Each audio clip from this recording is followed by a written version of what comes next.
जगन्नाथ देव निर्माण यूनियन पुरी जिला संपादक आज ओडिशा निर्माण श्रमिक यूनियन राज्य सम्मेलनी पुरी रे अनुष्ठित होची। विशेषकर जो माने निर्माण श्रमिक निर्माण रे काम करचंती मिस्त्री मूलिया महारणा विभिन्न वर्गर लोक प्लम्बर विभिन्न वर्गर लोक से जो बहु लड़ई परे गोटे सरकार केंद्र सरकार गोटे आईन आनिले कोठाबाड़ी और अन्य निर्माण श्रमिक यूनियन से रूल्स है सब राज्य में कार्यकारी है। आम राज्य में भी कार्यकारी होची लक्षाधिक आम जिले में पुरी जिले में लक्षाधिक सभ्य किंतु जो अनुपात रे जहाँ नियम थिला जहाँ आईन थिला जो अनुपात रे निर्माण श्रमिक मान को सहायता करिवे सरकार से शेष आदाय हम पुरी जिले में शेष आदाय हो नहीं जी सरकार सरकारी विभाग जी देला देला आहरी बहुत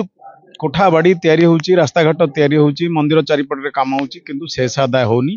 या फल निर्माण श्रमिक जो मान कल्याण जो सब आईन आसला जो सब नियम थिला ताकू कार्यकारी करिवारे सरकार विफल होचंदी। जिला प्रशासन विफल होईची आम पुरी जिला लेबर श्रम कार्यालय मध्य जो दबा कथा दौना ठीक भाव श्रमिक माने पाउना प्राप्य पाउना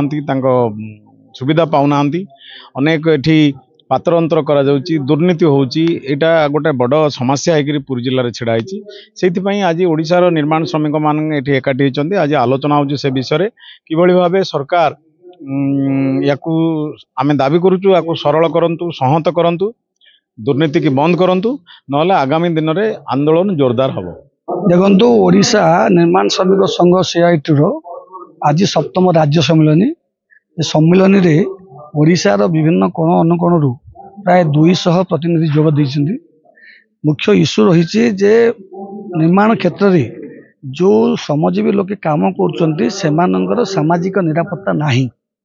एवं से जो आईन टी तैयारी 1996 मसीह से निर्माण श्रमिक कल्याण बोर्ड जो गठन होइछी कल्याण बोर्ड एथिरे जो शेष आदाय करुच्ची शेष गुड़िक निर्माण श्रमिक मान व्यवहार आसुना 1300 कोटी टंका अधिक शेष थुआई निर्माण श्रमिक कल्याण बोर्ड रे किंतु लोके जो आईन तो अधिकार अच्छी आईन तो अधिकार मान जंत्रपाति पाइब साइकेल पाइब छात्रवृत्ति पाइब झील विवाह पाइब घर पाइब एवं दैट टू 60 वर्ष पर पेंशन पाइब ये जो सबु जाक जो सामाजिक निरापत्तार प्रश्न अच्छी सहित एगुड़िक सब अच्छी जड़ित अच्छी आज देखिए ये सबु क्षेत्र आज संपूर्ण भाव में उजुड़ी जाही दौना श्रमिक कल्याण बोर्ड ये पूरा एकदम स्थाणु हो जाए।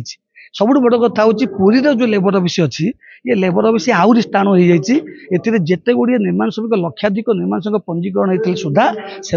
सब ये जहाँ जहाँ मुझे जिन कहली तो कहीं पाऊना से राजनैतिक भाव में पात्र अंतर होती क्या दिहब क्या न दिहब से थय कर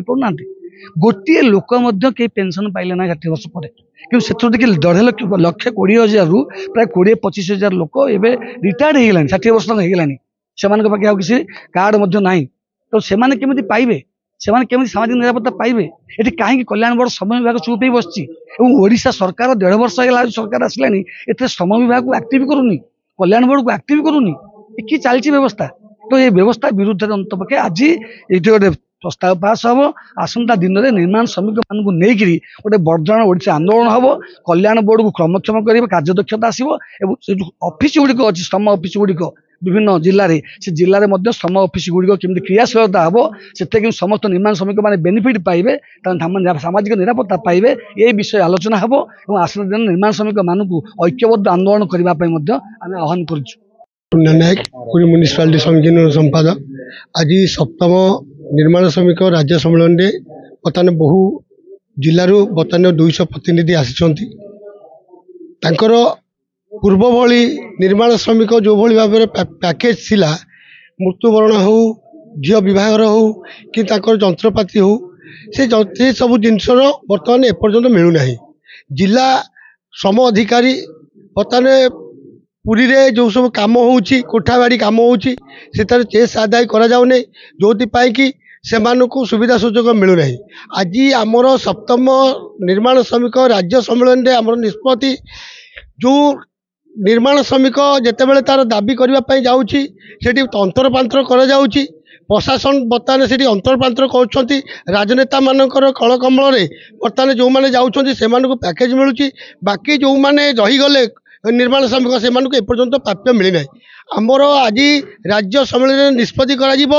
ଶ୍ରମ ଅଧିକାରୀ ଯେଉଁଭଳି ଭାବରେ ଅନ୍ତରପାନ୍ତର କରୁଛନ୍ତି ଏବଂ